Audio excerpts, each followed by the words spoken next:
George, I would guess you think John McCain has the better of the argument there. Yes, he does. There are 55 million mortgages in this country, 94% of which are being handled just fine. Not effortlessly. Families are scraping and sacrificing to get by. He made that point.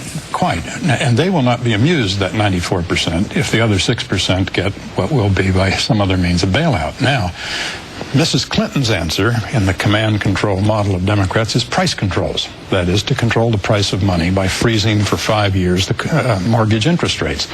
The Republicans have put themselves in a bind because people now say, look, if you have Wall Street socialism, whereby you save Bear Stearns, or at least save J.P. Morgan to buy Bear Stearns, and you are thereby socializing the losses and keeping the profits private, why not help everybody?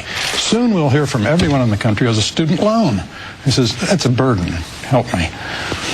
Well, McCain's response, the kind of let them eat cake response, and George, your response a little bit too, won't wash. And I don't think it will wash because there are public effects. With regard to Bear Stearns, there was the problem of contagion, a run on the bank. With regard to mortgages that are underwater, people who are abandoning their homes, or people who are going to lose their homes, there are social consequences for neighborhoods. This is not something that is just your run-of-the-mill economic or financial crisis. And I think that, therefore, it is very important and appropriate for the government to do something. I mean, John McCain makes Herbert Hoover look like an activist. He was.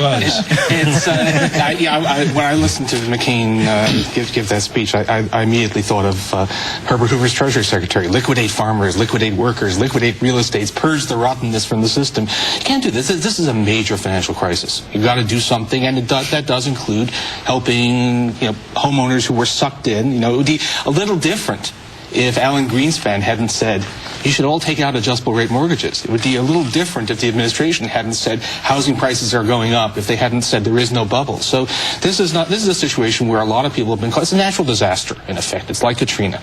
And to say, oh, let people suffer is like saying, well, let those people who made the mistake of staying in New Orleans suffer.